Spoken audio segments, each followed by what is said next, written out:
New York, big city of dreams. I'm coming straight out. New York, big city of dreams. NYC.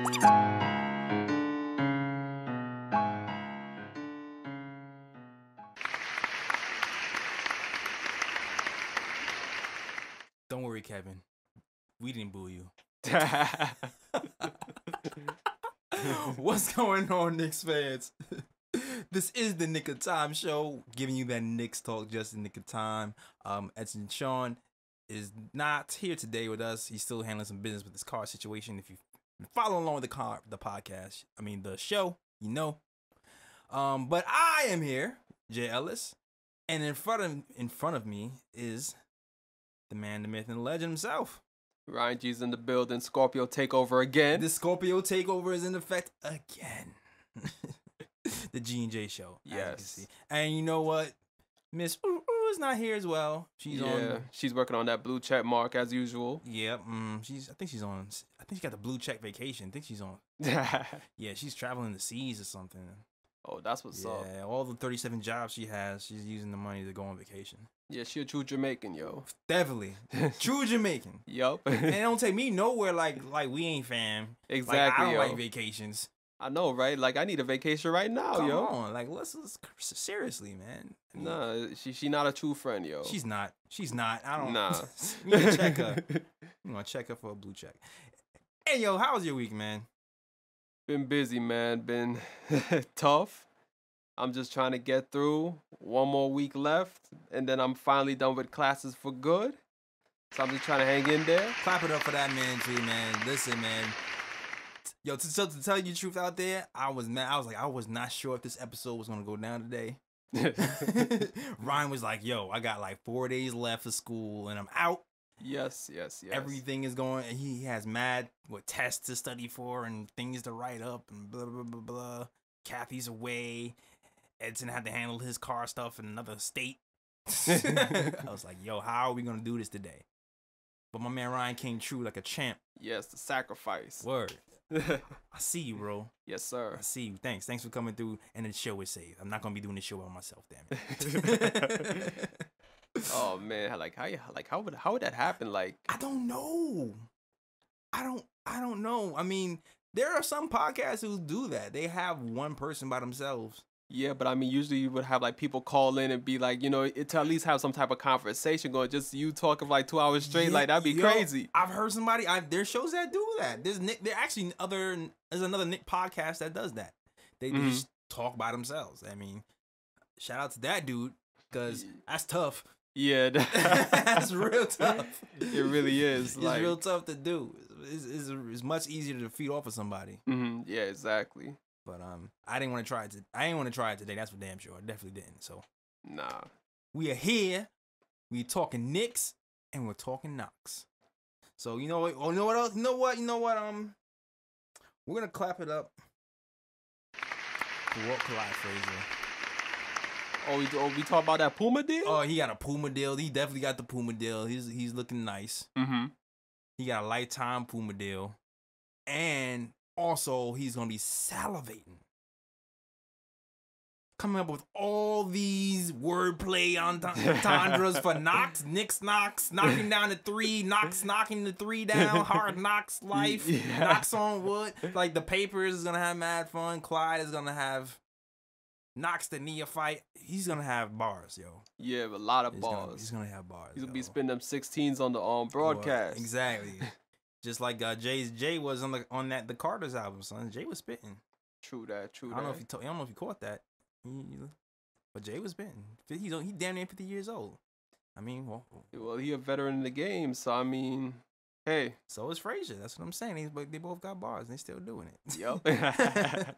So shout out to those guys. We are definitely going to talk about Kevin Knox being drafted and everybody else has been Mitchell Rock. We're going to talk about everybody. Trust me. Yeah. Trust me. But you know what? Before we even get to that, I'm going to just talk about what led up to the draft. You know what I'm saying? We're going to build the story up. Because as you know, I don't know if everybody wanted Kevin Knox. I feel like some Knicks fans really were rooting for Knox. I myself, I was going for Miles.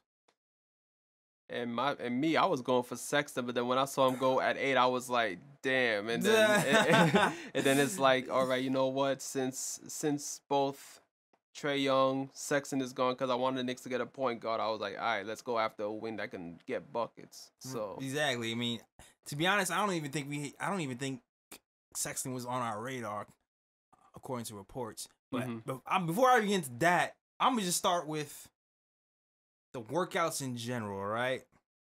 Because I didn't have Knox on my radar at all. I'm looking at Miles, and all of a sudden you hear that there's a group workout going on, right?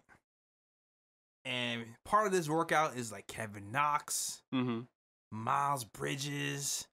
I think Jair Smith was also in the workout.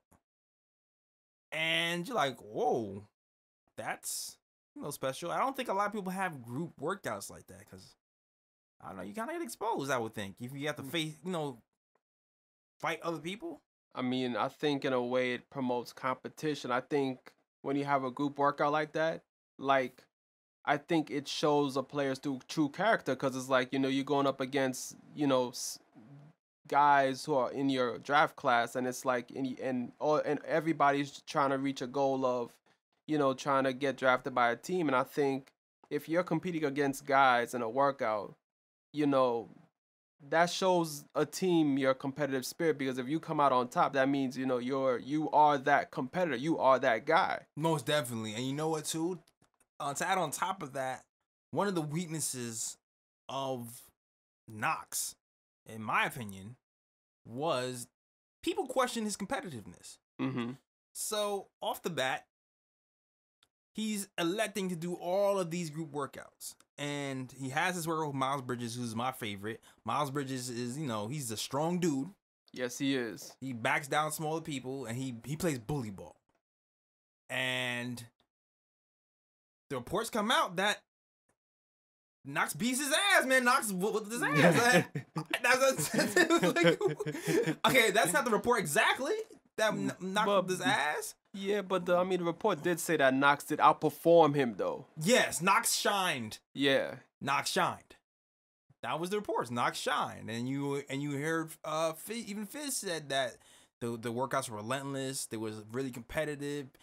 People were knocking each other on the floor, and it was like rough. And the Knicks felt like that was their best workout. Knox had their best workout out of everybody.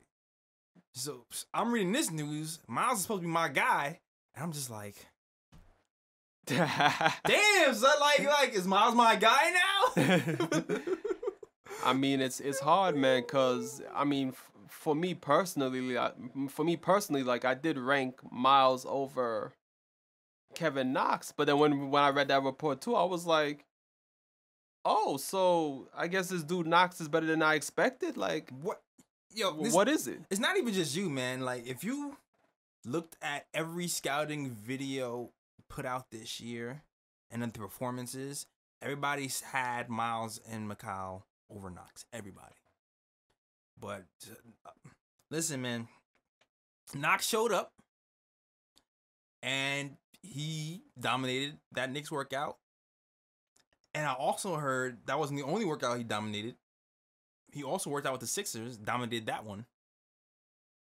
So it's not even just, I heard he's just dominating workouts, period. And all of them were group workouts. Because he elected to only do group workouts. Hold up, though. The fact that he only elected to do group workouts, I think that speaks to that dude's competitiveness. Yeah. Don't quote me on that, that he only did group workouts, but I think he done a few group workouts. And I've heard that he was a standout in those. At least, for my knowledge, at least two of them, the Knicks and the 76ers, he's still out in both of those. The 76ers actually called him back. Oh. To get a second look at him. Okay. Because they were like, wait a minute now. So I actually think that if we didn't draft Knox, there's a possibility that the 76ers might have drafted him. A possibility.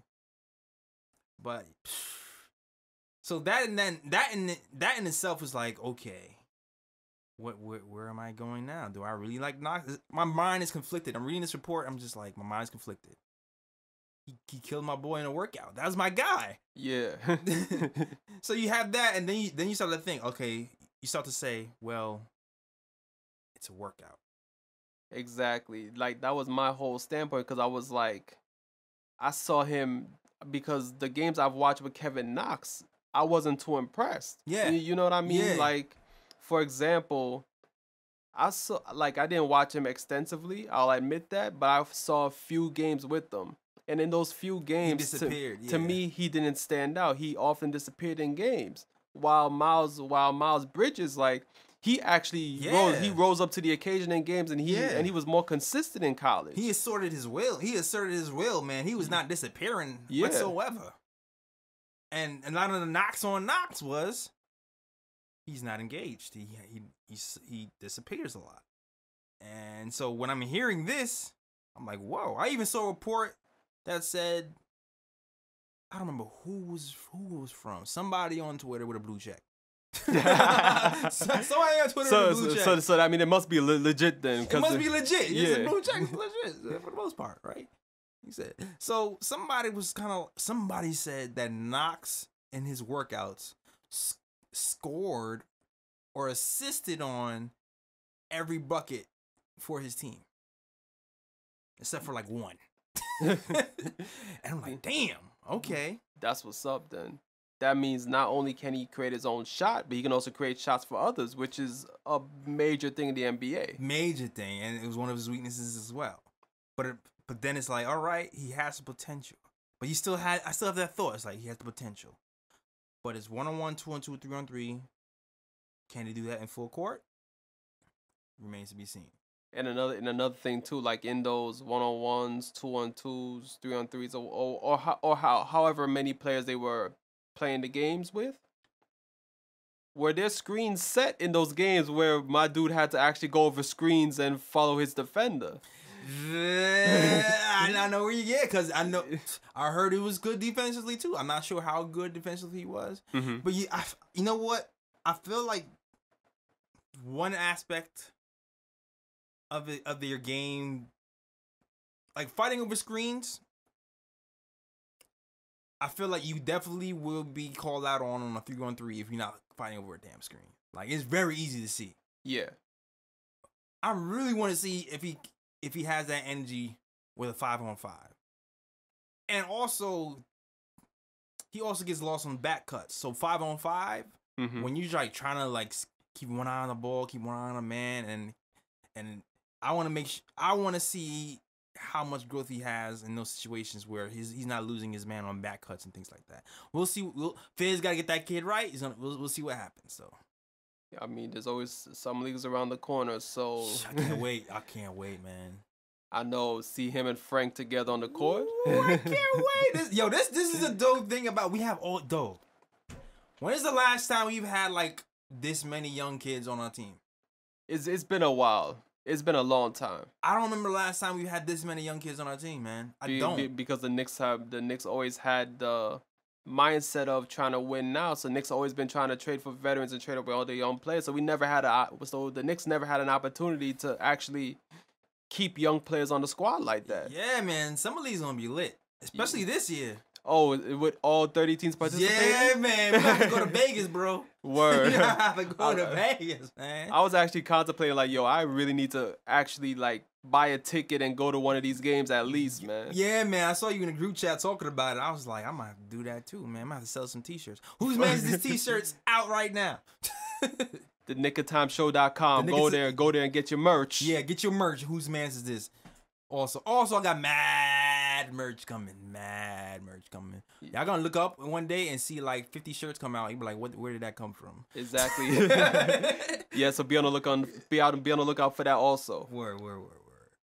But back to this whole build up with the Kevin Knox and the draft thing. So yeah, that was leading up to the draft. Hearing all the workout news was crazy. But I know Knicks fans were also, they had like a fantasy, right? Like the realistic Knicks fans were like, you know what? We're probably not gonna be able to trade up or get anything. No Bombas or Donics or nothing like that. So some Knicks fans really wanted some Knicks fans, I'm sorry, really wanted Knox, McCall, Miles, Sexton, such and such, right? Yeah. But the Knicks are going to do their due diligence and look at Michael Porter Jr. Michael Porter Jr. He's talking mad stuff. He's talking about I'm the best person here. I mean, he compared his game to Kevin Durant. Like, for a guy to compare his game to Kevin Durant, you must have mad confidence in yourself. But seriously, though. I mean, listen, he was a top 3 pick. He was projected to be a top 3 pick before this whole draft thing. But I kind of wondered something about that, though. Like, I kind of wondered if he was overselling it to overcompensate for his injury, like knowing that his draft stock might drop. He had to kind of like poke his chest out, like, you know, I'm the best, right? You know, I have to keep reminding you, I beat all these guys. I've done. I wonder if that had a lot to do with it. It probably did, because I'm pretty sure that his camp probably knew that his stock was going to drop because of his back injury and supposedly his hip injury.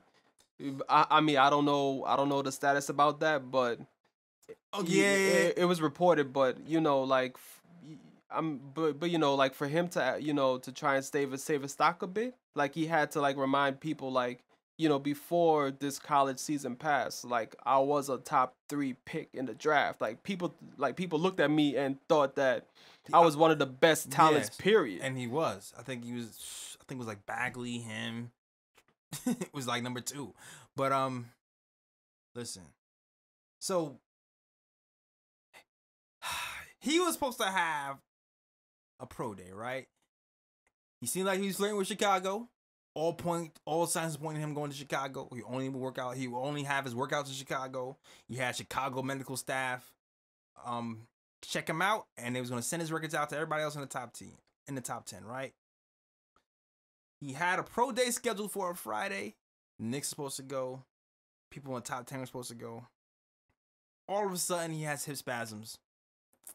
And I'm gonna channel my guy Edson right now, because if Edson was here, he would say, well, you know, you guys, when you have a bad back, I don't know how to do Edson's impression. Yeah, his voice is pretty low. Yeah, it's pretty hard impression to do. Yeah, man, I don't have this silky smooth voice. I'm gonna just say what happened. So anyway, so he would be like, yo, guys, you know what? When you have a bad back and something is injured, you always overcompensate somewhere else if it's injury, and it causes something else to happen.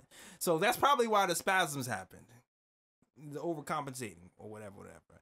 And actually, what I read was he was pushing himself more than he had ever before, and his body responded pretty good. But then he upped his activity level, and therefore, after he upped his activity level, his body responded not so good, and he had the the hip spasms, which scared the crap out of me. Because all the Knicks fans was like, MPJ, and I saw that, I was like, oh, hell no. I mean, before that, too, I was... FOH. Before that, too, before I heard about the hip spasms and whatnot, like, Michael Porter Jr. was on the top of my list. You know, he was one of the players that I wanted the Knicks to consider if he was still there at number 9. Yeah. He wasn't my top choice because, as I said, like, the back injury did scare me a bit, but at the same time, it's like the dude's like a top 3 talent, one of the best offensive players in the draft. It's like you can't really pass on that, especially if the medical records say that the back isn't going to be an issue going forward. And he's 6'11". Yeah, that too. But you know what worried me too, though? I was listening to different podcasts and things, and I started to hear like a certain what's it like? I started hearing a certain thing over and over again, where teams were kind of hesitant to take him because they was A, scared of the back, and B, they had basketball questions about him. They had basketball questions about his competitiveness on the defensive end, and his willingness to pass the ball in general. You know what? You know what? Since you mentioned that, I was telling people, I was like, him going to the Nuggets, he's gonna be like a Melo 2.0 over there. You knew I was going with this. You knew I was going with this because after I started to sit back and think about it, I was like, yo, it's kind of like we would be getting the OKC version of Melo, but I was like, do we really want old Melo at 20 on a team right now? Like, I don't want to start out with the backside. I don't want to start out with old Melo and then go young. Like, that's backwards. Can he go young? Like, it really is. And then on top of that, it's like if the Knicks did draft him, more than likely he would have sat out this season anyway. And then we already have KP who's already out. We don't even know when KP is coming back. On top of that, so the Knicks would have came into this season looking kind of bad. Okay, so yeah, kind of bad, yeah. A little bit, but I mean, let's be honest. No one's expecting anything from us this season anyway. If you perform, hey, that's a bonus to me. For real. Which leads me to this question though. So I think we both said that if MPJ was there, you should take him. Knowing what you know now, would you take the risk of drafting MPJ at 9? You see, during draft night, what you throwing something at the screen at draft night? What was you throwing? During draft night, I saw Michael Porter Jr. there. You was cursing. You was cursing in patois, wasn't you? And my dude Sexton was gone, and I saw Young gone too. So I was like, he was like, exactly. I was like, yo. There's Michael Porter Jr. sitting there. We know this dude's a talent. Then I saw the Knicks pick Kevin Knox. I wasn't mad, but then you was wondering. But I was wondering. Yeah, I was at least wondering. Why did we pass on him? He was like, whose man's is this? Who's man? Perry. He was calling Perry on the phone. But then I saw the Sixers pass on him next. Yeah. Then I saw Charlotte pass on him. Yeah. And then I saw the Clippers pass on him. Yeah. And they had 2 picks. Oh, that was telling to me. That was the telling thing to me. I was like, yo, if I'm a franchise and I have 2 consecutive picks in the top, and I don't use any of the picks on like the high reward guy with the most potential, that means I saw some stuff that scared the out of me. Like those medical records, dog. That must look like an operation game or something, bro.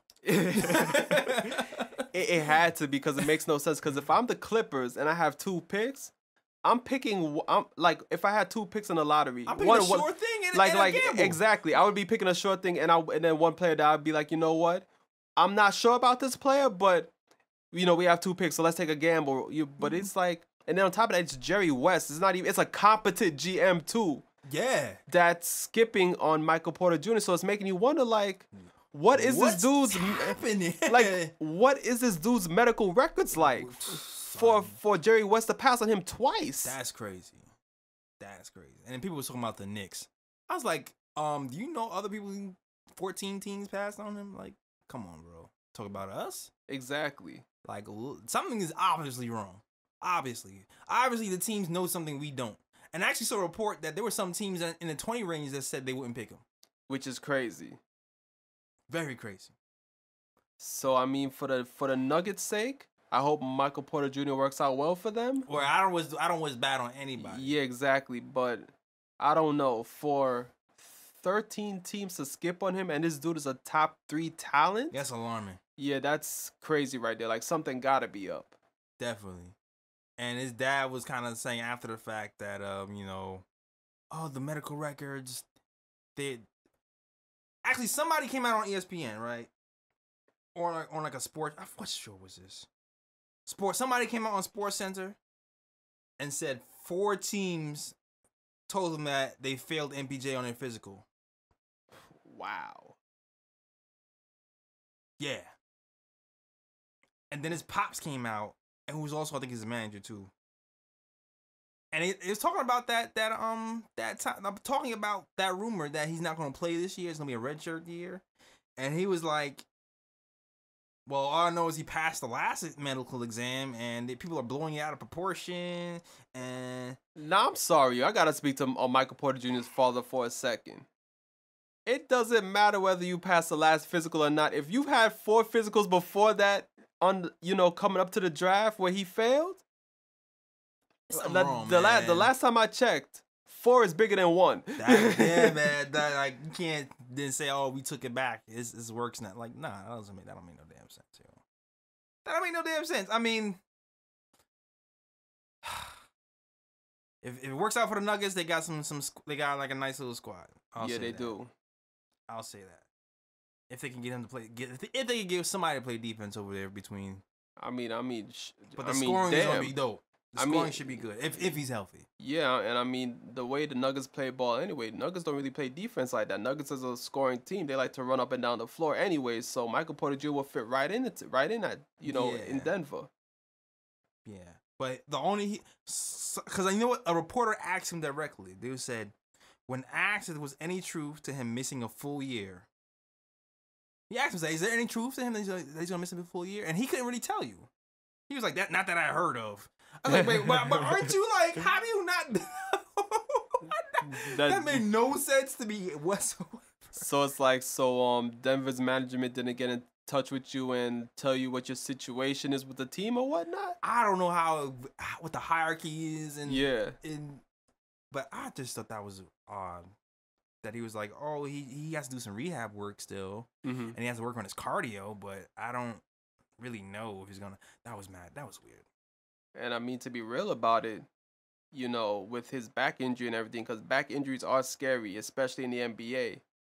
Maybe it is best for him to sit out a year and have him really rehab his back and get his back right until he steps foot on the floor. Which brings me to the question again. Re-ask you this question. Would you draft him at 9, pull a 76ers like they did the process, have him redshirt a year, you're going to suck again anyway, solidify another top 10 pick, another top 5 pick, bring him back with the other top pick, have him win rookie I mean, it is intriguing when you think about it, but the only reason why I wouldn't do it is because of the rumors circulating around about, we may have a chance at Kyrie, we may have a chance at whoever, big free agents are coming out in 2019. So I wanted to see that potential brewing. Yeah, and I want the Knicks to at least have a product on the floor where potential free agents will look at the product and be like, you know what? This team is not that bad. Maybe I can come here and do something. I'm not sure if the Knicks would be that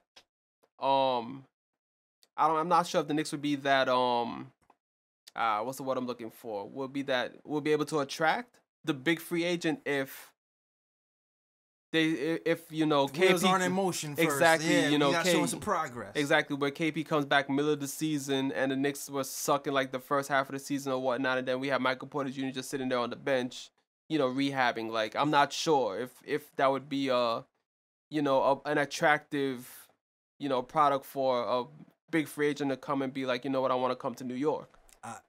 That's a good point. You know what? I didn't even think about it from that angle. That's a really good point. You want to actually start to have some products on the floor moving, especially if you're looking at 2019, 2020. We're looking at Kyrie.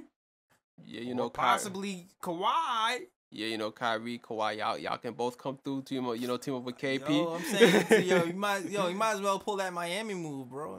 Word. It's like, I'm gonna take $15 million, and you're gonna take $15 million. Yeah, exactly. We can all take a little pay cut here and there. Pay cut to team up with KP. Yup. And we can make it happen. KP and Knox. Yup. Become legends in New York. Yeah, let's do it. Yup. I'm with that. I like that. I like that a lot. So, speaking of speaking of questions and hypotheticals and because you know what, a lot of stuff was happening before the draft too. Mm-hmm. One of the things that was happening was, Lonnie Walker was also rumored to be on the Knicks radar because he had a 5-hour lunch with the Knicks staff, and they going for the character, and he definitely a character. Yeah. His suit was popping too. I like this white baptism suit. Yeah. In the draft, yo. He was looking clean. He was looking fresh. He was Yeah. looking clean. Looked like he just got taken to the water. Oh man, it was nice. Word. I like that. I like that. Shout out to Lonnie Walker, yo. Oh man. Yeah. His glasses were fly too. Yeah, man. Yeah. He definitely was. Actually, I think I would like him in the Knicks, to be honest with you. No, I wouldn't have minded, but it's just that I think the Knicks were a bit too high to draft him. Yeah. That's the thing. Yeah, too high. Yeah. Definitely too high. But before we even drafted Nas, there was a scenario that said that we would actually trade up. Because boy, everybody knows I love me some Bamba. Oh, me too. I love me some Bamba. And I saw the news that the Knicks are possibly trading up to get Bamba at 5. And I was just like, what? Is this possible? I was doing mad calculations. I was doing all the check that for data. I was doing all the data in my brain. Like, how can this work? E plus 5 equals pi. Carry the 2. If you trade Courtney Lee. Yeah. And Lance Thomas. And that can make the money work, right? That can make the money work. Yeah, quite possibly. Because they wanted to give us Chandler Parsons. And that dude has... I can't even remember the last time Chandler Parsons played an NBA game, to be honest about it. Yeah. Chandler Parsons is a 2-year contract. He's making, what, $23 million a year? Yeah, about. That would take us out of the Kyrie sweepstakes. Pretty much. But he would expire at the same time as Joakim Noah. And we would have a top 5 pick. That is true. So would you do that? You know, I would have took the risk if the draft wasn't deep. If the draft wasn't deep and I knew that at 9, there's a chance that we're not going to get a player that can really make an impact like that. Yeah. Then I would have drafted up, then I would have traded up. But I think the fact that the draft was deep, I think Scott Perry, Steve Mills, I thought they made the right choice to just stay packed at 9 and like keep our first round picks for the future. Because we already know if we were to trade up, we would have to give up a future first round pick. Yeah, that's just, yeah. Yeah, so I agree with the Knicks management and what they did. You know, stay packed at 9 and just, you know, see who's available, who's the best available at that time and go and draft that dude. And I heard they wanted to pick, and I heard they wanted Frank. Yeah, well, I heard it's like, oh, I see what you do in Dallas. I see what you do in Dallas. I see what you're doing. I see. Oh, I got Dennis Smith Jr. can score, but he can't defend nothing. So we'll draft Frank, put him next to him, and we'll shore that up real quick. exactly, because he's just gonna put Frank on the best backcourt player, and then you put Dennis Smith on whoever's the weaker backcourt player on offense. So I saw what they was trying to do. yeah, They tried it. but Nah, son. wasn't biting though. Nope. Matter of fact, the Mavericks got Doncic, which I believe is perfect for them. Yeah, man. Perfect. That was crazy. First, it was crazy to see them get Trae Young. I was like, wait, what? This don't make no damn sense. Exactly. I was like, what? With Dennis Smith Jr. already there too. Oh my God, that made no sense in my mind. Nah, but then the trade made sense though because. But Atlanta kind of confuses me because don't they have Schroeder playing point guard? Schroeder's gone, bro. Oh, he's gone? He's on a trade block. So yeah, that makes sense why they would draft Trae Young. Yeah, he's on the trade block. I saw a trade rumor that week. I saw something saying they was shopping Schroeder. Schroeder's not gonna be there for long. Say word. Yeah, man. Blonde Bandit is on the move. Well, big up the team that gets Schroeder because Schroeder's a pretty good point guard. Yeah, he's not bad. Nah, he's definitely not bad. I don't know. We'll see what happens. Maybe we'll go to the Bucks, join his man.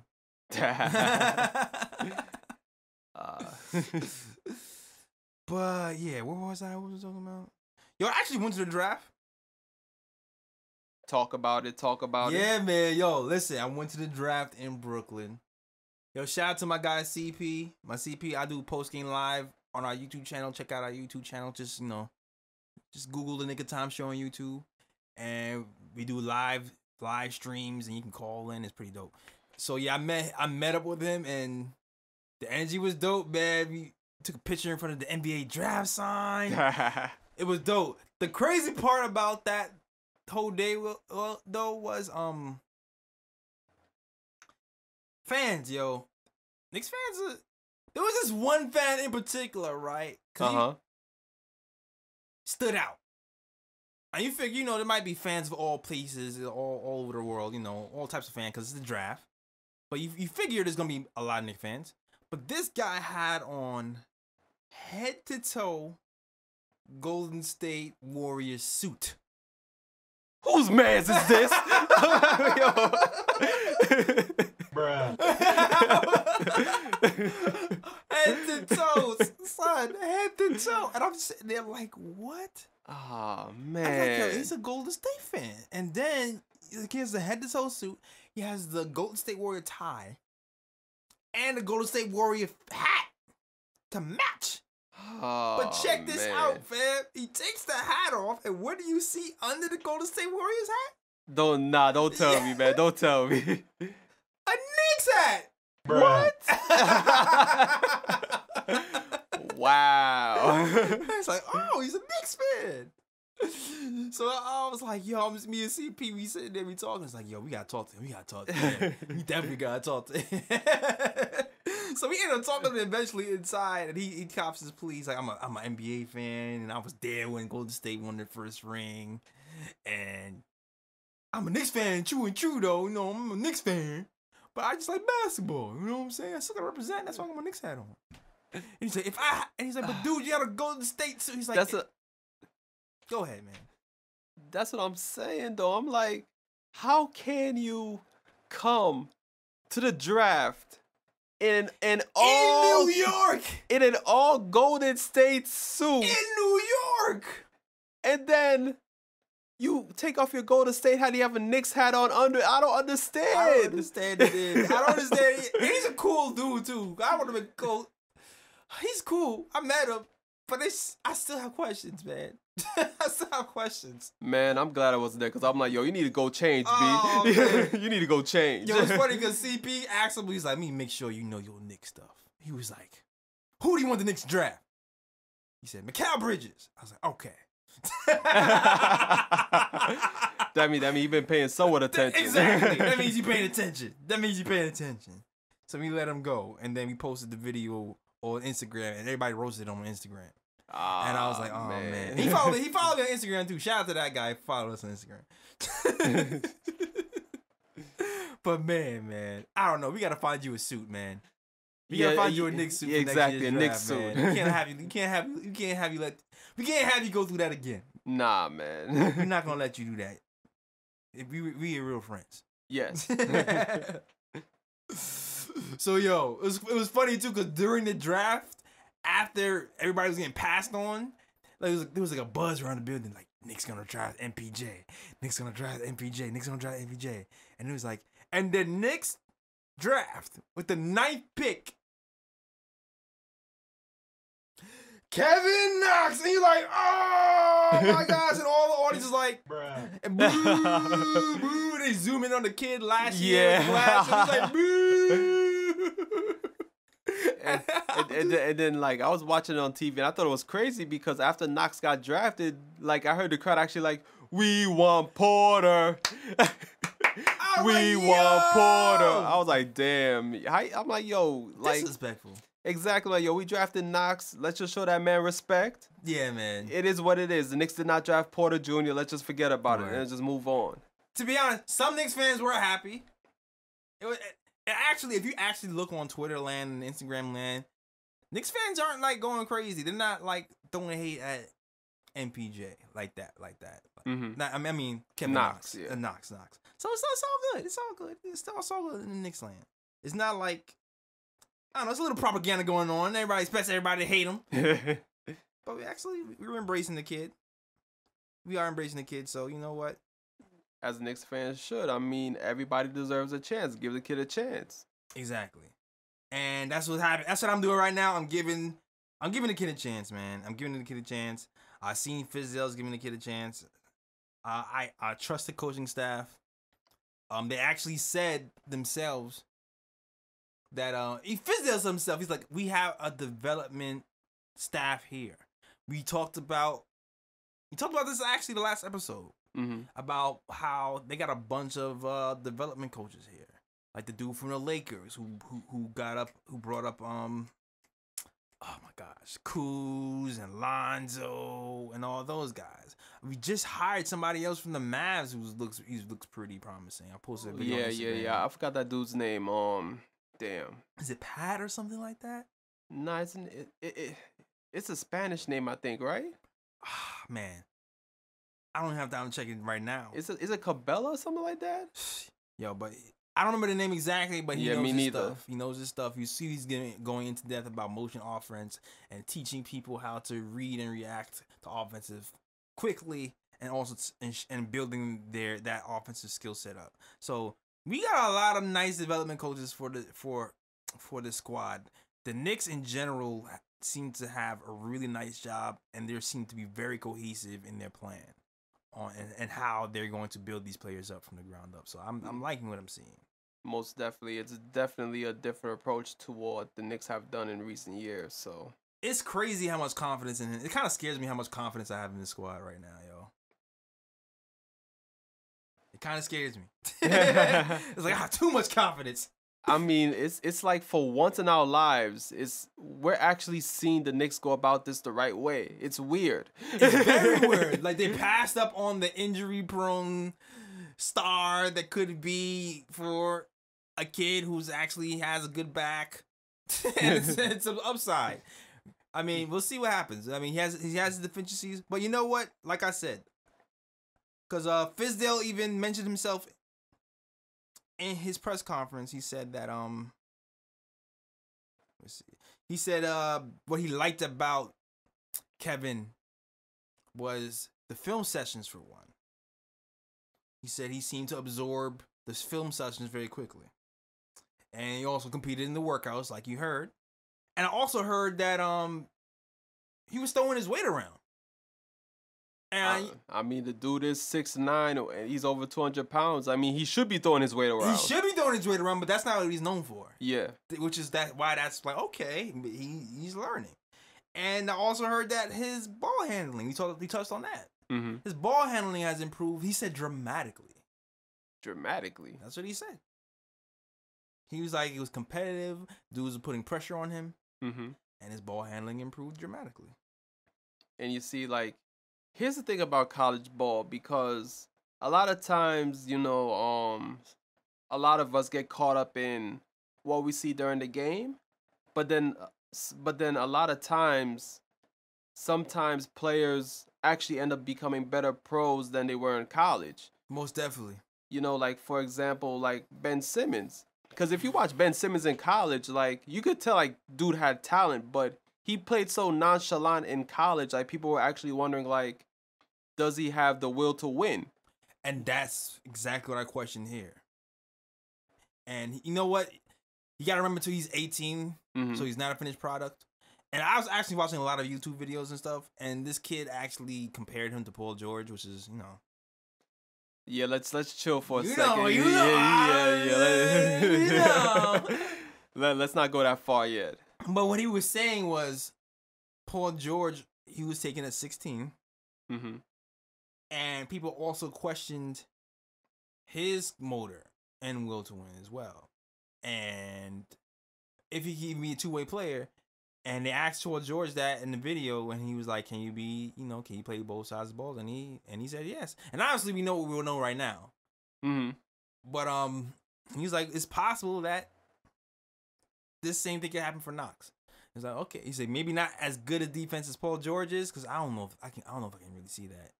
Yeah, because I mean, I watched some of the games in college, and and defensively, I don't know if he'll ever be a great defender like Paul George, but I mean, he does have the size where he can at least be a decent defender if he puts his mind to it. You know what? Let's go through the pros and cons. Cause if you don't know Kevin Knox, you probably looked at everything of Kevin Knox. Let's go through the pros and cons of Kevin Knox. What do you feel like? What do you remember anyway? From what I remember is he's a good offensive player. Yeah. He has a good jumper, a good 3-point shot, from what I remember. He can also create his own shot if necessary, from what I remember. Yes. The con side, I know it's defense. Yeah. Especially when it comes to following his man off screens and trying to pick up his man off back cuts and stuff like that. Yeah, all things defense was pretty much a catastrophe from the videos I've seen. Yeah. With But- the exception of... But wasn't he a good on-ball defender? Exactly. Yeah. On-ball defense, he said he was pretty good at on-ball defense. But, you know, in the NBA, the most offenses are screens, Yeah. for the most part. So that has to be shortened up. Has to be. Yeah, that has to be corrected, most definitely. And also, you know, pros 6'9", 6'11 and a half wingspan. Yeah, with that length, you should be causing problems on defense. Yeah, man, he's causing problems. I think he has like a 9-inch standing reach, a 9-foot standing reach or something crazy like that. Oh. Yeah, he's long. He's a long dude. And like you said, that mid-range is automatic. Pretty damn near. He can shoot off he plays off of screens really well. That's one thing I've seen from the tape. Like, he plays really good off ball. And I heard him talk about how he's used to having the ball in the hand in high school, and he had to play off ball, and he seemed like he mastered that. Which is great because at his size and at his position, he's going to have to play off ball. Like, he's not a LeBron type where it's like, oh, you know, you can put the ball in his hands and he's just gonna create for everybody. Right. At least not right now. I mean, I don't know if he'll develop into that. But I don't know what Fizdale saw or what happened in those workouts, but something happened. You know what? Which brings me to something else about Knox, that his improvement, right? I was listening to some other podcasts. I think it was like the Long Two podcast or something like that. And they said something very, very interesting. He said, Kevin Knox had problems going to the hole. Every time he went to the hole, he would barrel into somebody and get an offensive foul. And he was frustrated. He said he took the time to develop a floater. And he practiced this floater over and over and over and over again. Now his floater is pretty damn deadly. I think he has like the highest percentage rate in connection with floaters or something crazy like that. Like, his floater is good. Anything under the foul line, which is why a lot of people say that they feel like he has the tools to actually be an elite offensive player. One is because of his floater, and two is because of that 1-2 dribble pull up that he's pretty good at. Yeah, and I always see it as a positive sign where a player can see his weakness on offense and learn a new skill. Yeah. To try and counter that weakness, so it becomes like on the fly. Exactly, so it becomes more of a strength now. You know what I mean? So that's why even when I heard, because during the Fizdale interviews, they asked Fizdale, they said, what surprised you about Knox's workout? And he said his ball handling. He said his ball handling improved by leaps and bounds, because I know he's watching the videos. They were saying his ball handling is too high, and he's causing too many turnovers. And there's many times when he's straight up bouncing the ball off his foot. Mm-hmm. And for him to say that it improved that much, leaps and bounds, and he's able to actually create for other people, it's like, okay, now wait a minute, maybe there's something here that if we actually are patient with, we can bring along. And we'll see, man. Yeah, I mean, it's always a good sign because that shows that he's put in the work, you know, since the college basketball season was over. You know, he put in the work to improve himself. And the thing is that here's also another thing about Kevin Knox. The pedigree he's coming from. He's coming from Kentucky. Yeah, man. And you already know John Calipari he has a good track record of developing good pros in the NBA. Yeah, that Kentucky bloodline. There's a lot of players from Kentucky. Exactly. Who are ballers. So I mean, you know, if you look at that might be a good sign that, you know, Kevin Knox might be that dude down the line. I think he comes from an athletic family too. I think his father played football. He actually started out playing. Here's the other thing that makes me think he might be able to pass eventually. Mm-hmm. He used to play quarterback. So he used to be a QB? He used to be a QB. And that doesn't mean he came from Queensbridge. Shout out to Knox. Yeah. True. I mean, it was a good album. It was kind of short, but good album. He had some joints. Some joints. Cop shot the kids shot. That was my joint right there. The slick with the slick sample with the. Yeah, I like that. Yeah. I like me Simple Things and a couple other tracks on there too. Yeah. But so yeah. But back to Knox. So I mean, maybe there's some hope for this. Maybe there's some hope for this kid. Mm-hmm. To actually have a well-rounded game. And Fizdale, man, this is what Fizdale earns his check, man. This is where Fizdale earns his check, and I believe he can do it because he did it in Miami when they broke up the big three. He had to develop all those young guys like Justice Winslow and all of them after LeBron and them left. Mm-hmm. He developed those young guys into something after they left, and I think he can do it here. And he seems really excited about it. Yeah, and again with Knox, the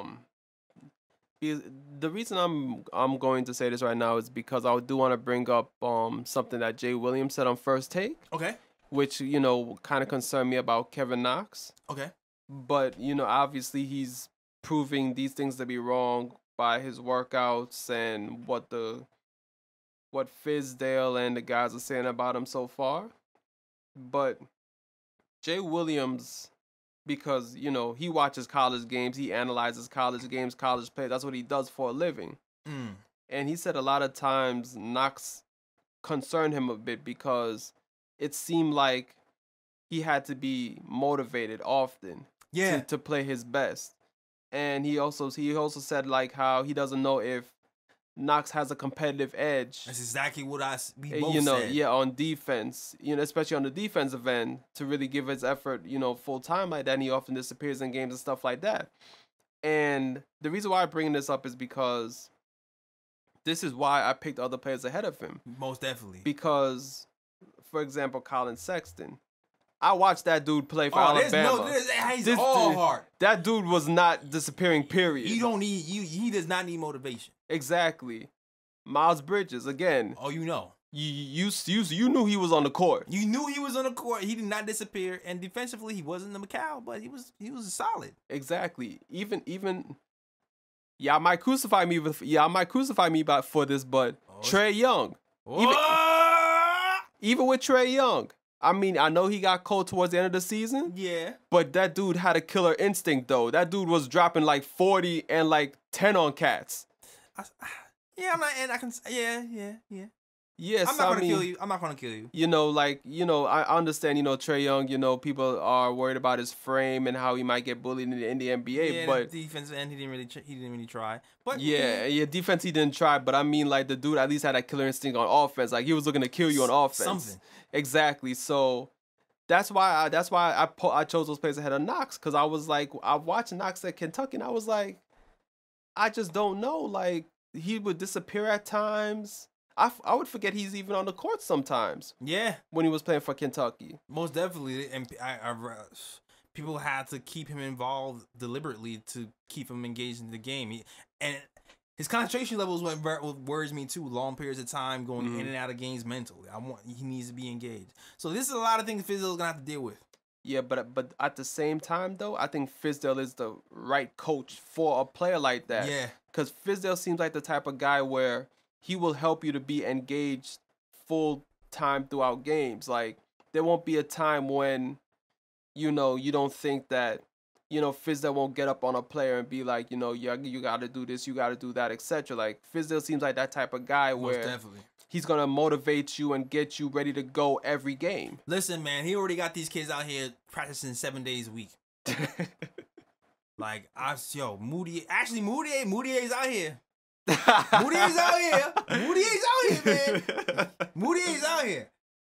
You see Frank posting the videos, but I guess Moutier might be like me. He like, I'm at the gym. I don't need to post a video. Why am I post a video of me at the gym for? I'm just gonna be at the gym. I'll say this. If Fizdale turns Moutier around, you better give that man Coach of the Year. Oh hell, you better you better give that man Coach of the Year. I post on Twitter. I always say future Coach of the Year David Fizdale. When I talk about the man, because I can see it coming. Word. Resurrect that man's career. Yes, sir. Not even Easter. Yeah. Oh man. But shit. Listen. Competitiveness was a huge. Listen. Knox is talking a good game right now. Mm-hmm. You seen the Knox quotes running around, right? Yeah, my man trying to be rookie of the year. Yeah, exactly. Let me read this quote for you real quick, because you like, is this kid competitive? I don't know, but he talks like he's competitive. Mm-hmm. He's like rookie of the year. That's gonna be on my wall in my room. That's what I want. That's what I'm gonna work for. I don't gotta like paint it on my wall. It's just a piece of paper with rookie of the year on it. Every time I wake up, look at it. That's what I'm working for. I'm like, yo. Okay, young buck. Okay. The affirmations on the wall, motivation type of vision board type. Okay. And thinking about it, man, I think the Knicks haven't had a rookie of the year since like Mark Jackson. Thinking about it, like, have we, like, when was the last time Knicks had a rookie of the year? Crickets. Do we have that sound effect? We have it, man. He's talking mad stuff. He even talking. He's like, yo, Kevin.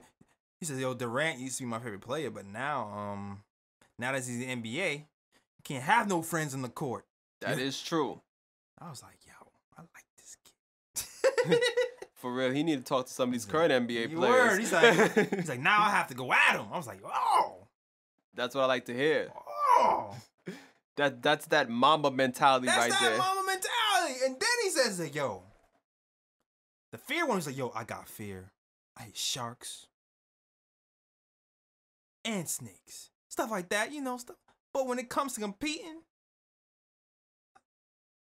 man, competing and going at anybody, I have no fear. I was like, what? Okay.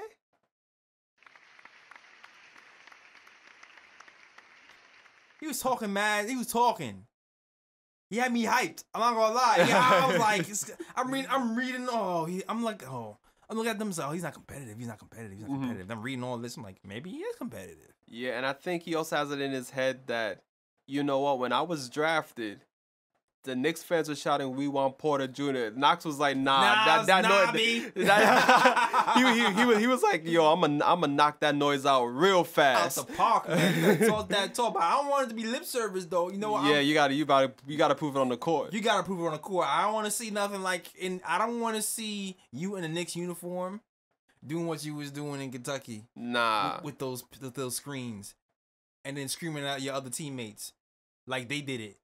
Nah, young boy, you did it. You chase over the screens. You gotta fight through those screens. You fight through those screens. You the one who gotta know the playbook. You gotta pay attention on the back cut. That's you. You gotta be on that. Exactly. So I mean, Fizdale, get him right, kid. Go to work, get him right. Him and Moutier. Patches.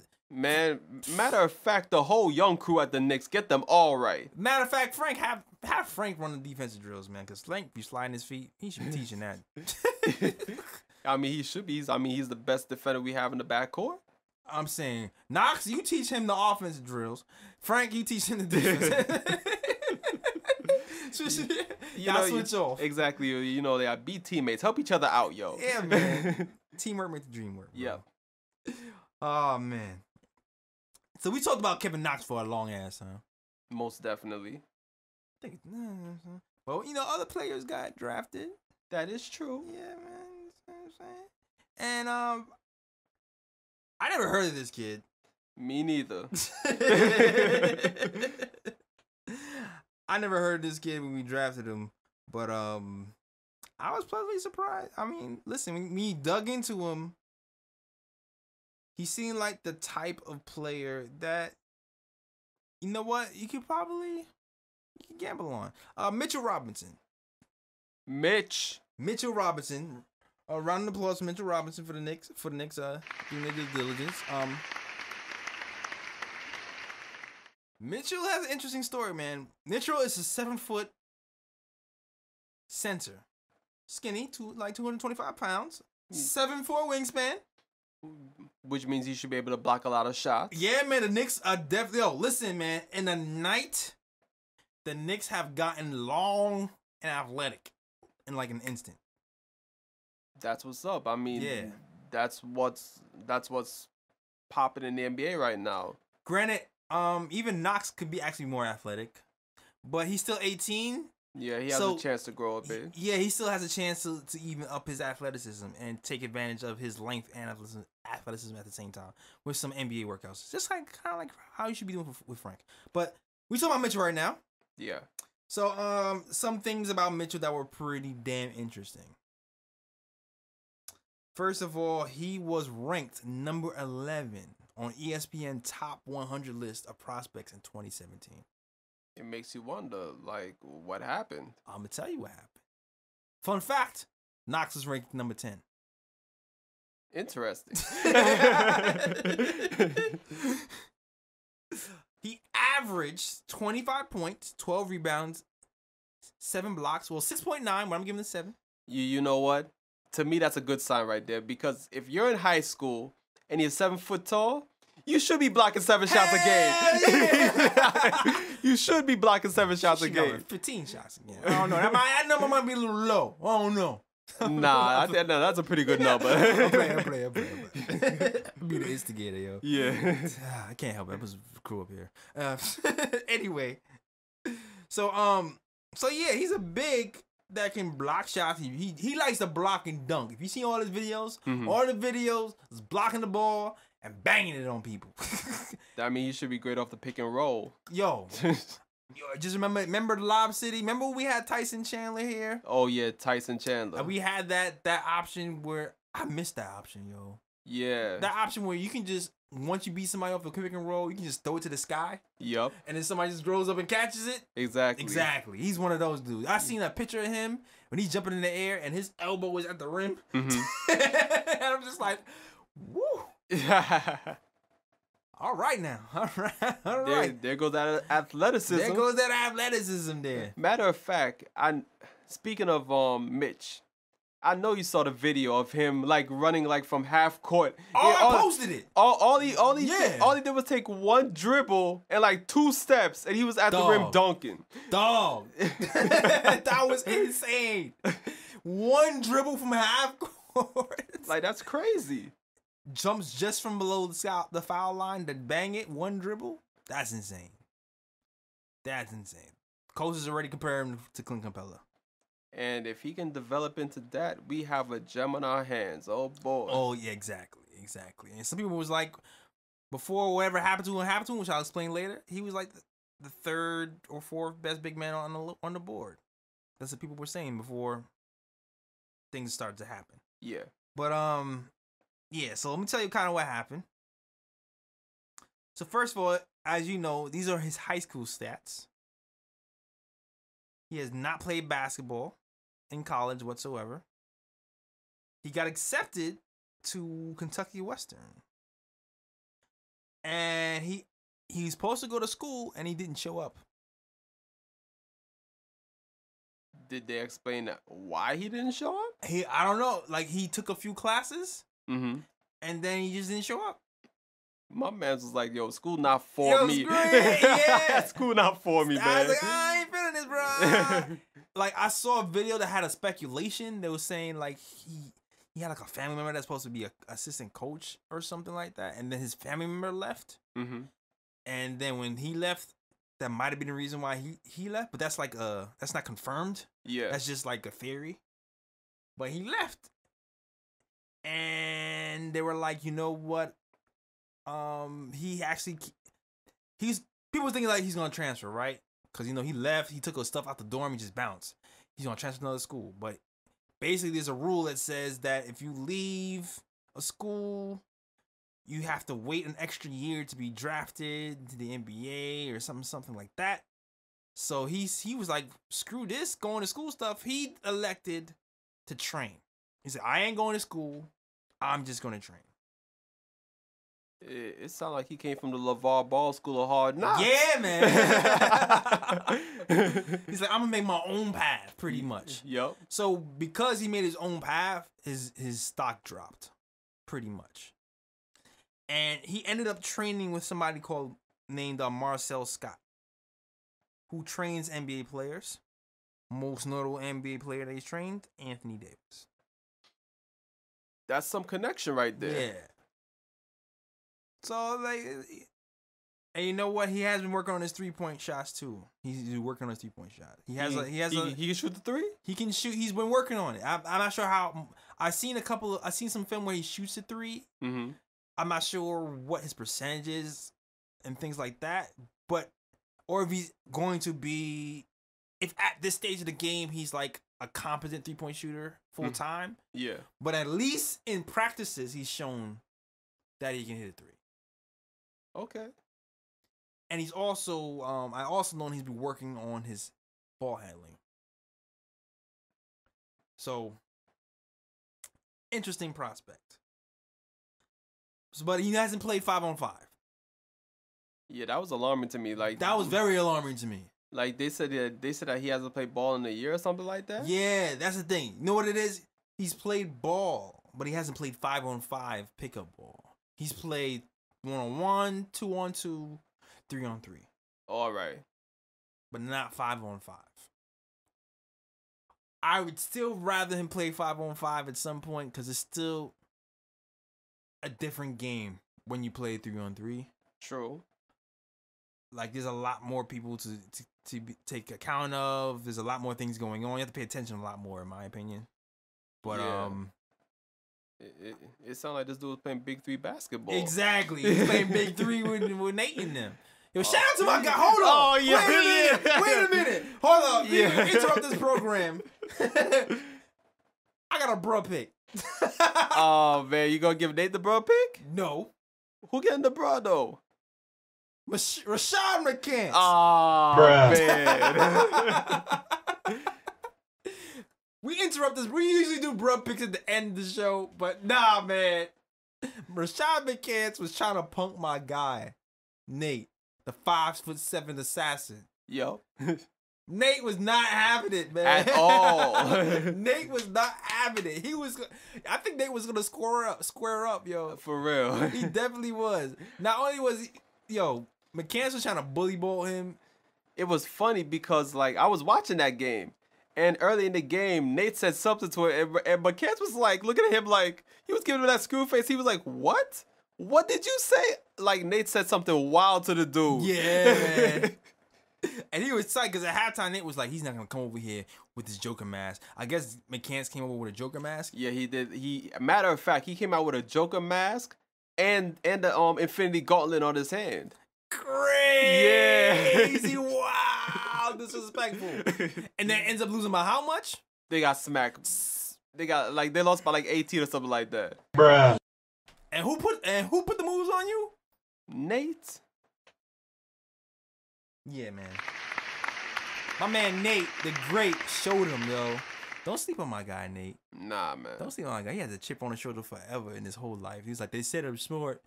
I love what he said at halftime. Mm-hmm. They said I can't stop him because I'm short. They said I'm short, but guess what? They had to stop me too. That is true. And it was funny though, because during the game, if you listen closely, you heard dude shouting, "You too small! You too small!" And that's why Nate dropped. I don't know how much he dropped, but he was taking you to school, so he made you. Yeah. Matter of fact, he hit the game-winning shot too. Yeah. And then walked off and took his mask. For a second, I thought they was about to fight the whole team. Yo, me too, son. I saw Kenyon Martin getting up there. I was like, Kenyon's involved. I was like, yeah, it's about to get real, son. Yeah. Kenyon's involved. I was scared from Nate when Kenyon's involved. For real. That man crazy. Yeah, for real. Oh, man. But shout out to my guy Nate, man. You get he showed out. Yeah. And you know what? I got an ooh pick right now. Ooh pick for Nate. For one, hitting that game winner. Ooh. Two, for the head fake. Oh, yeah, I saw that. And the birdie and the drive to the basket. Yup. Ooh. And for the other, what's the other shot when he finished with the left hand? Yeah, he said that on the left hand. Ooh. Those are my ooh picks for today. If y'all don't know what ooh picks are, Well, we haven't had actual games here in a long time. So. Yeah, so the ooh picks and the bro picks kind of died down a bit, but y'all can go back to past episodes on SoundCloud.com/The Knick of Time Show. Yeah. And, Tell them again. Where's that again? SoundCloud.com/The Knick of Time Show. Y'all can go back to past episodes that happened during the season and really listen to our ooh picks and bro picks that we had. Word. Hit them archives, man. Yes. And it's more to come. All right, now we back. we back. So, what was I about? I was talking about Mitch. Money making Mitch. Yes. Yeah. Money making Mitch. Yep, paid in full. Well, paid in full. So that's kind of really all I have to really say. He didn't work out for us. Oh, so I mean they were looking at tapes. They were straight looking at tapes. Yo, I seen Lakers fans. Laker fans were licking their chops. Because the Laker fans wanted him. And the belief was he was supposed to go in the first round, in the late first round. But the Lakers ended up taking, oh, God, I forgot this kid's name. Mortez or Wagner. Oh, yeah. Moritz Wagner from Michigan. Yeah, they ended up taking him. And we ended up scooping him up. And I was like, yo, he might have scooped up a gem. He was supposed to be projected 11. And people are saying he might be better. He might be right up there with the big men in the first round in a couple of years. So that's a steal. Most definitely. And as I said, they're comparing him to Clint Capella. If we can get that type of production from him, oh boy, it's going to definitely be a gem we picked up. Yeah, man. Definitely. And listen, and Fizdale Rath, he's just like, yo, I love this timing. He has great hands, and he runs like a deer, and he loves them. The only negative I heard about him was his defensive IQ. I heard wasn't that good. I heard that he is lost sometimes on screens and stuff like that as well. But we're gonna have to shore that up. Fizdale, get him right, kid. Most definitely, and at the end, I mean, right now he has a certain skill set on defense, which is useful, which is that he can block shots. So yeah, man. Listen, with KP gone, who knows? Yo, who knows what's gonna happen? He might have a shot. No, we'll get into that later. He might end up in the G League. Who knows? Or he'll be with us. It depends. It's all up to him, according to Fizdale. I mean, I think it's gonna highly depend on what he shows in the summer league and most definitely. And what he shows during workouts, I guess preseason play too. Got to put that into you got to put that in as well. So yeah, man, it's gonna be interesting because he hasn't played 5-on-5 in a year. I wonder what that's gonna be like. All I'm saying is I hope he's not out there looking like me. That's all I'm saying. Oh hell no! I hope he's out there looking like you. 2 or 3 good possessions on defense. Exactly. No, oh man, he's been traded though. Hopefully, I don't know. That 5-on-5 training is a different beast. That's what I'm saying. Like he gotta get that conditioning up, man. Yeah, man, definitely. Unless they're doing 3-on-3 full court. Yeah. Unless they're doing that like Big 3. Yeah. Nah, Big 3 is not even full court. It's half court. Oh yeah, it is half court. Yeah, so not even Big 3. Yeah, you're right about that. But yeah. So okay. So now that's how we got in the second round, right? So we actually, the third person that we drafted. Actually, no, we didn't draft him. We signed him to a contract. I don't even know he's signed. He's a potential. He's undrafted. Yeah, he's undrafted. But he can potentially sign a 2-way contract. We'll talk a little bit more about that later. But Allonzo Trier. I like that dude. If you saw him in college, he's a good player. Beast mode. 6'5" shooting guard, 18 points, 3.2 assists, shoots 50% from the field. Yup. 38% from 3. How in the hell do you not get drafted? The discipline, man, that's the thing. Like, I think he got caught how many times? Like, either was it once or twice with PEDs? Exactly. Yeah. Check his piss.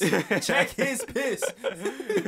Him and Noah, man. We gotta watch it. Yeah. Him and Noah, man. We gotta keep him away from Noah, Keep yo. him away from Noah, man. Well, Noah's in the trees, man. He definitely. No, actually, Noah. I see Noah. He's off the PEDs. Yeah, he is. He's definitely off the PEDs. Yeah, he's off the PEDs. Because last season, if you see Noah, he had a 12-pack. Yeah. This year, I seen a picture. He was pedaling his ass in the sauna on a bike. 12-pack gone. Yeah, the stomach was just flat. Yeah. All in the year. So he's definitely off the PEDs. That's for damn sure. Yeah, so I guess we don't gotta check Noah's piss anymore. Nah, we don't have to. Definitely don't have to. But yeah, the story was he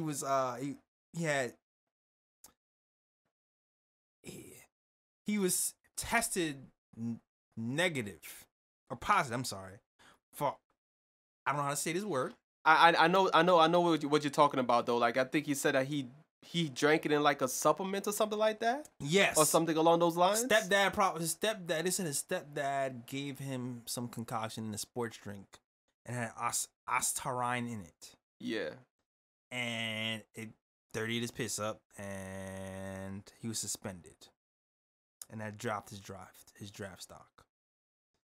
And he failed the test twice, but he got the second one like removed because they said it was remnants from the first test still in his body. Yeah. So they threw that one out, but that suspension hurt him pretty much. And you know what? I don't really give a damn. I don't give a damn I don't either. give a damn. As long as that dude stay away from the PEDs and keep himself clean. Word. What I saw in college from the dude, I'm intrigued. I am definitely intrigued. The only thing that worries me is like, bruh, we got 27 million shooting guards. That is true. On our team. We have Ron Baker. We remember that guy? Yeah, I mean, and the thing about Ron Baker is he plays either the 2 or the 1 too, so it's a combo guard. Word. We have Dotson. Yeah. Tim Hardaway Jr. Yeah. even Frank is a combo guard. He can play the 1 or the 2, so it's that's like how many minutes do we have at the 2? We don't have that many minutes at the 2. No, we don't. So that's gonna be a problem. But but you look at this guy. Let me just read off his pros and cons real quick. There. Like, bro, like, man, pro scoring ability. He gets buckets. Yes, sir. Walking bucket. If walking bucket is gone this year, we got another one. Yes, definitely. Scores in a variety of ways, attacking the rim, transition, and he can hit the 3. Good athlete, deceptive athlete, quick first step, and can make highlight plays at the rim, man. I seen him do some stuff at the rim, man. Yeah, me too, man. Take some contact, finish strong, no problem. Yup. Excels in transition, ranked among the best in the nation in scoring efficiency. That is always a positive. That is a positive, That is man. always a positive. As I've said, 50% from the field, 38% from 3. And this is not even the pros. This is in college. He's doing this as a guard. Exactly. Yo, I said the same thing about Trey Burke. Whenever a guard shoots 50%,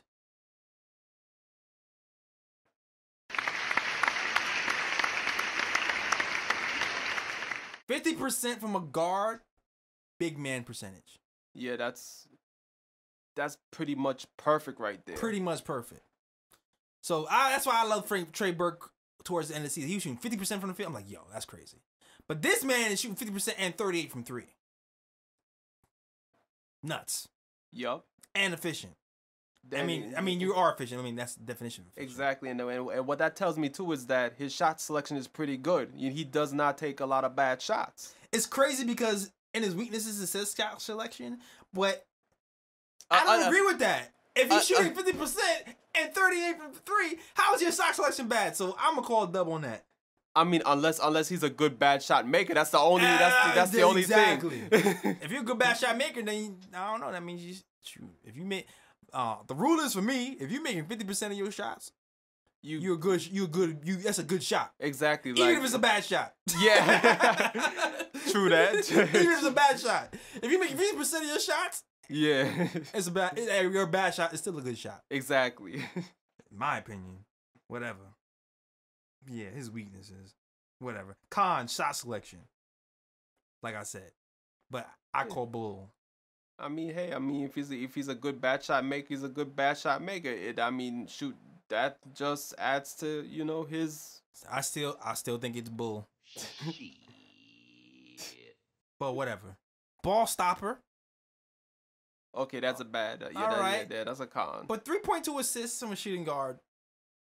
That's decent for a shooting guard. That's not bad. That's not so bad. And actually, the videos I've seen of him, he actually has pretty good vision. I mean, whether he chooses to pass that much or not is another thing. But I seen him have some nice passes where I'm like, he can break people down off the dribble and set other people up. He has the ability to do that. Yeah. And I think in Fizdale's motion offense, he's going to have to learn to give up that ball.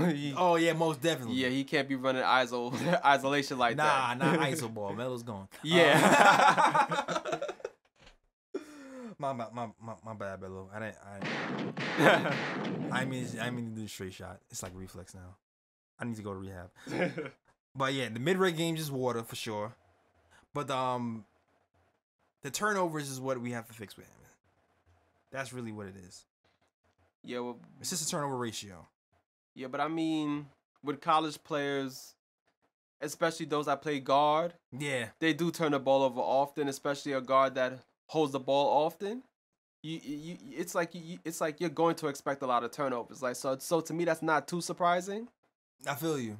And I think once he gets to the NBA level and he gets to get adjusted to the game, etc. Like, his turnovers will go down. Yeah, he'll shore that up, and you know what? With experience, that'll be shored up. But again, it's like, yo, he seems very promising. But again, he got so many guards, That competition at that guard position is gonna be crazy. Most definitely, crazy. Cause a dynamic guard that can score when we need to, on a team that doesn't have their top scorer Porzingis. I don't know. Yeah, and then on top of that, it's like there's only 2 spots. So it's like you have like about 5-6 guys competing for those 2 guard spots. Yeah. So it's gonna be crazy. It's gonna be crazy, and you know what gets crazier when I talk about some other spots too. Let's listen to this. 2-way contracts, right? For those watching the Knicks land on YouTube, what's up? 2-way contracts. The Knicks are going to offer probably Luke Cornett and Isaiah Hicks a 2-way contract. Right? Yeah. Knicks only have 2 2-way contracts. This man might have to take one. One person might be left in the dark. It could be Cornett. It could be Hicks. That's easy for me. Oh yeah, Hicks. Yeah, like I don't even have to think twice about that. Hicks got. I mean, yeah, man, Hicks. He's a. You know what it is? He played pretty okay towards the end. Yeah, I feel like he started getting his feet under him, but he's just a tween. He's like a tweener. Mm-hmm. I don't know, man. I feel like. I don't know. I do feel like Cornett's position is more defined. You know, like a little bit more defined. Like, you know what you're gonna get from Cornett. You know, a big that can stretch the floor and shoot the 3 and block shots every now and then, rebound the ball. Like, you know what you're gonna get from Cornett. But Hicks, exactly.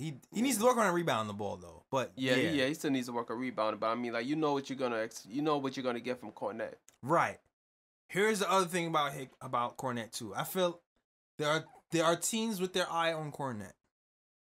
So this is the other wrinkle. There's teams with their eyes on Cornett. Summer League is coming up.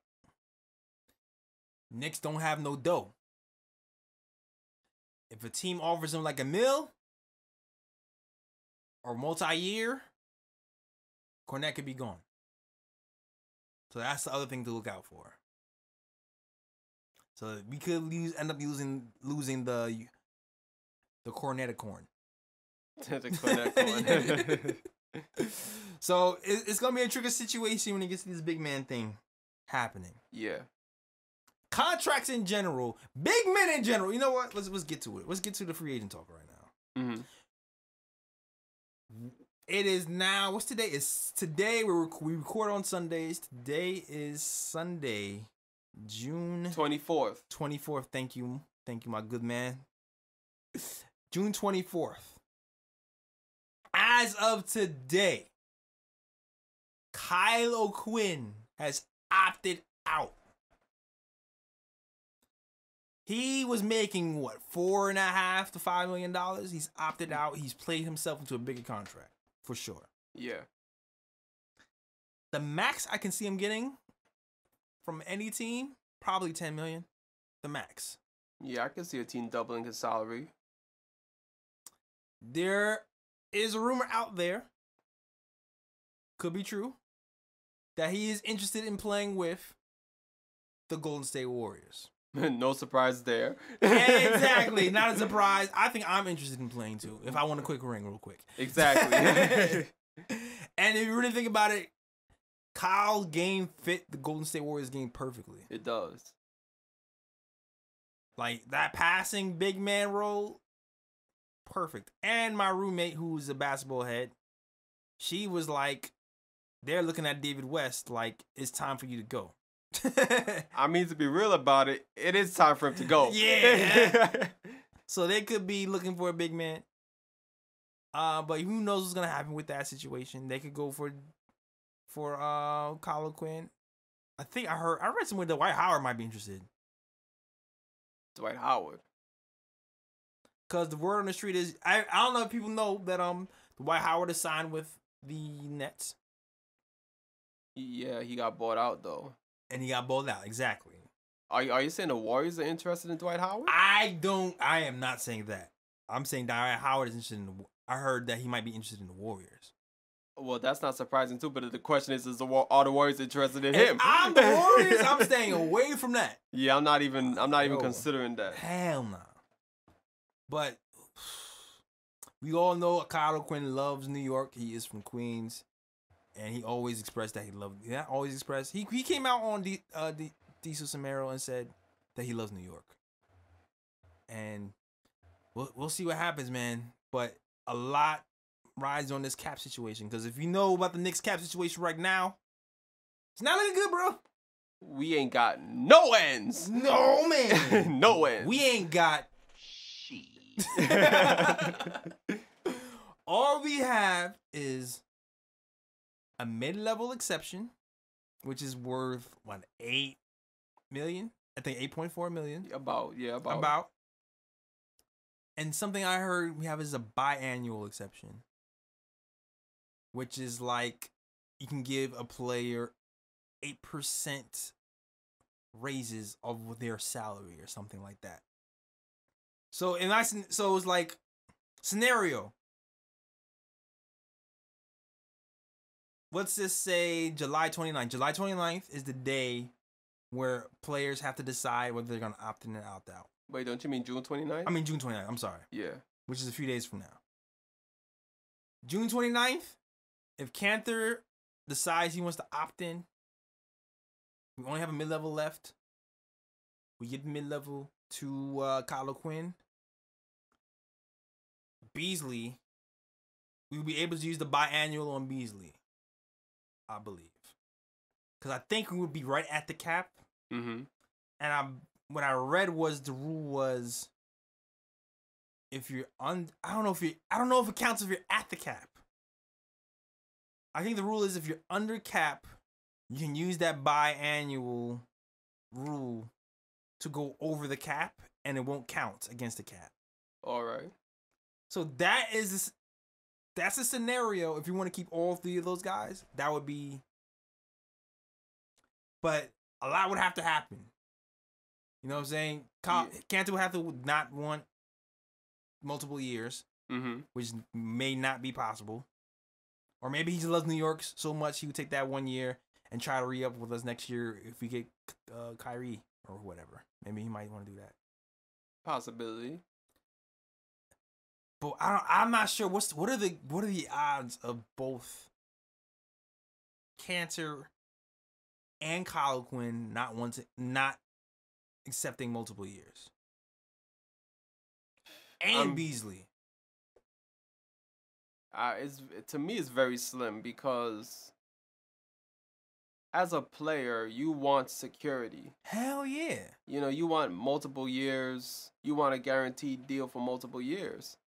And I feel like Kyle Oquinn has worked he has worked up his way to a point where it's like he wants a guaranteed contract for a number of years where he's earning good money. And I think he deserves it. He definitely deserves it. But also understand from the Knicks' point of view where the Knicks want their cap situation to be right for Kyrie Irving. Exactly. And we deserve that too. Exactly. For 2019, etc. Yes. So I mean, it's gonna be tough because there's gonna have to be a sacrifice made on either end. You know what I mean? Like it's either KO is gonna have to be like, you know what? I love New York so much, I'll sign for a year and see what happens after that. Or the Knicks are going to have to be like, well, for the whole Kyrie thing, we may have to trade for him or something and reward KO for the work he's done during the last season and give him multiple years. And here's the funny thing about that, too. It's not just 1 year where there's big free agents. There's 2 years. Like, 2020 can come around. And then you know what I mean? So, like, if we miss in 2019, the Knicks could pull the same thing on 2020, and they could be like, all right, now, come on, dog. You know what I'm saying? Yeah. Like, check this out, fam. This was cool and all, but I can definitely see that happening. Yeah. So, very tricky situation for the Knicks. If Canton does opt out, it's going to give the Knicks some cap space. yeah, we'll definitely have some move from KO. The scoring is going to be interesting. That is going to be interesting. We'll have to. You know what? I blame Phil. I blame Phil because you know what? Knicks fans out there listening and watching on YouTube, I hear all these people talking about Cantor has to opt out. People are trolling Cantor on Twitter right now, telling him to opt out. And people get on me for liking Cantor, but I'm like, yo, Cantor did a good amount for the team. I understand he has bad defensive tendencies sometimes, and I think I read somewhere that he actually was a positive in defense for the first time in his career for the first half of the year and leading into like November, December. But then he's not. After that, it dropped off the earth. Yeah. But what I really meant to say is, I know people are really mad at Cantor and they want him to opt out, but I really feel like it's just misplaced anger, yo. It's really Joakim. It's really Joakim, because if Joakim wasn't here tying up all that extra cap space for nothing, I don't know if people would be so eager to let Cantor go. That is true. Like, I think they might be a little more like, okay, well, give me 2 years. Like, Joakim is really the one holding everything up right now. Yep, and of course we have Phil to thank for that. Thank you, Phil. Thank you very much. So the Knicks have a lot to figure out. I mean, if they can't lose Joakim,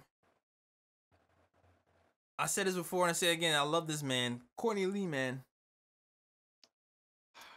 Maybe if we could find a way to move Courtney Lee to free up some space, some cap space. It's not like we have so many shooting guards. We do. He's one of my favorite. He was one of my favorite Phil signings. This is nothing against Courtney Lee at all, but it's just circumstances. It just seems like every time I think about it, he's the guy to move. Yeah, and I think he can definitely help out a team that's going to make a playoff push also. So,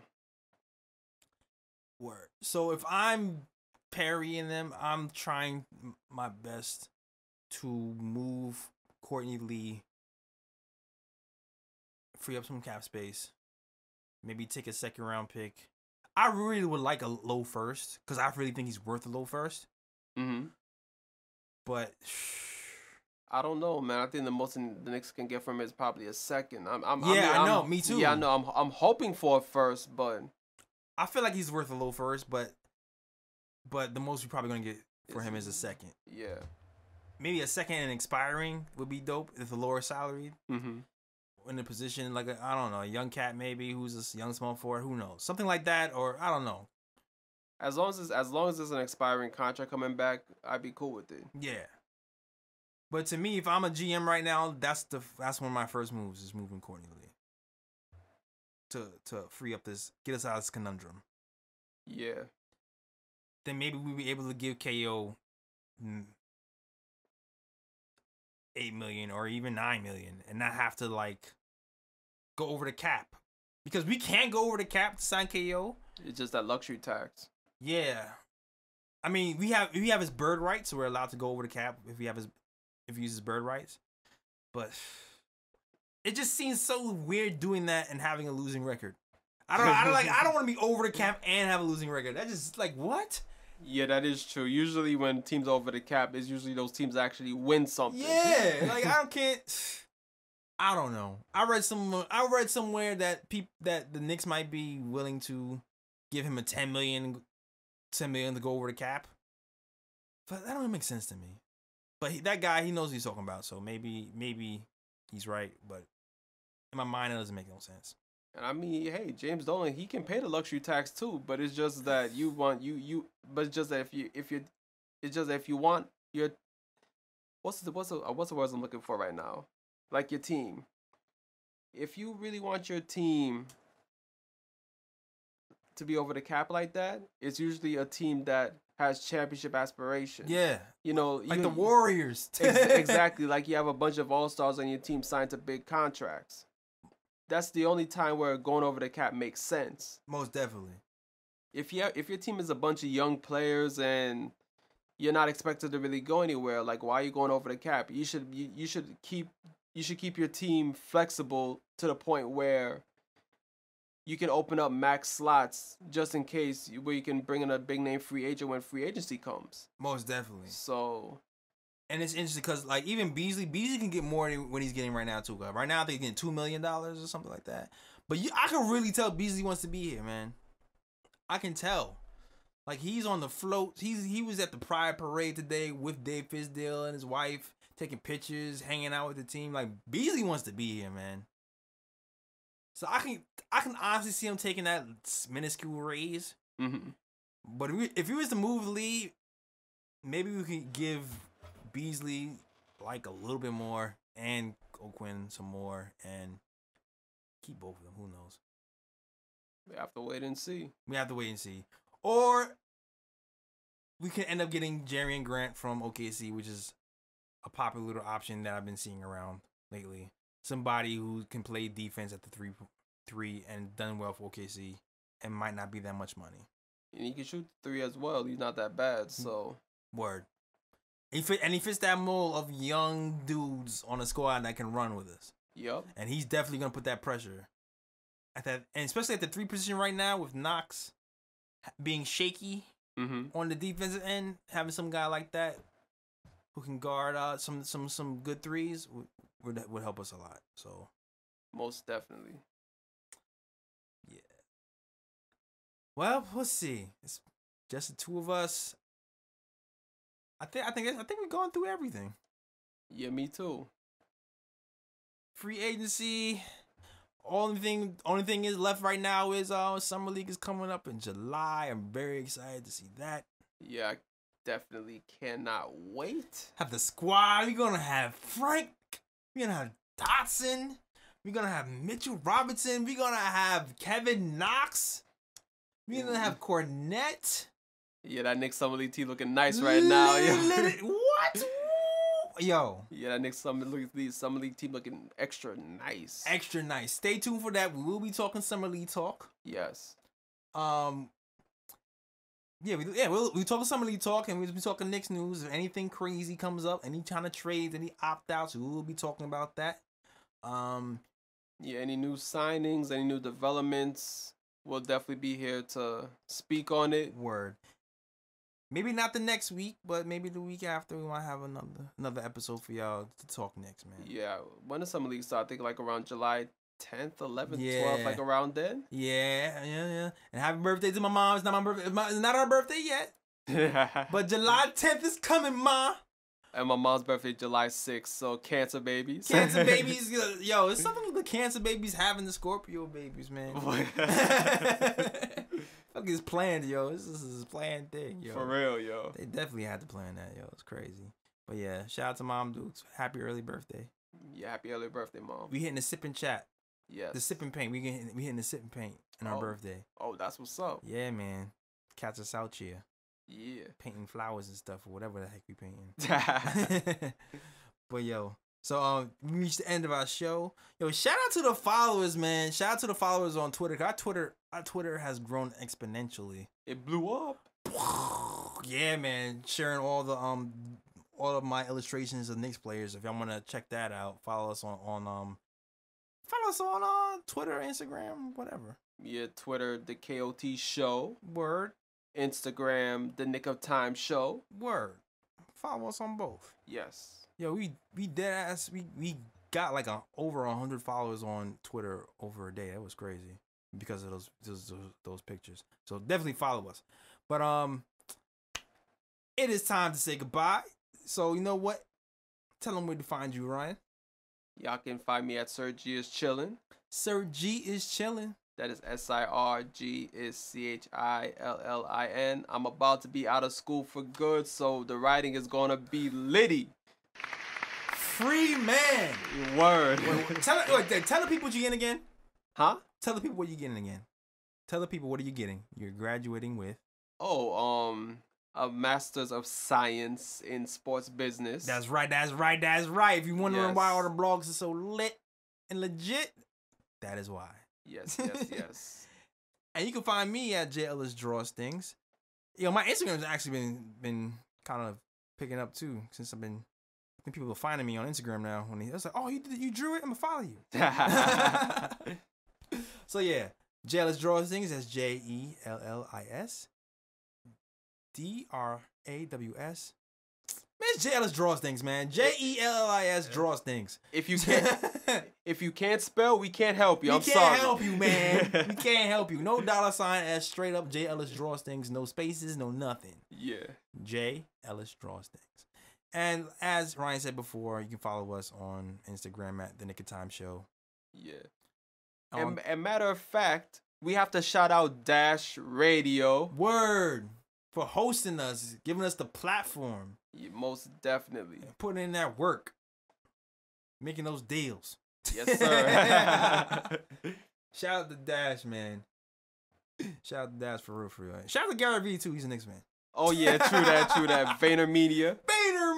Shout out to Gary V and all those guys. If Gary V want to talk Knicks, holla at your boy. Yes, sir. And also, we also know Gary V's a part of Scorpio Nation, too, so come through. Oh, come true, Scorpio Nation. That's why he works so hard. Yeah. That's why I work so hard. I got the Gary V in my blood. Yeah, most definitely, yo. All right. And that is it. We out. Peace. As soon as I find this. Peace. Peace and love out to where you from. But all over the world they have to come. Say again. Bright lights, big city. Bright lights, big city. I'm gonna do what I'm supposed to do. Represent for my New York City crew. Say again. Bright lights, big city. Bright lights, big city. New York, big city of dreams. I'm coming straight out. New York, big city of dreams. NYC.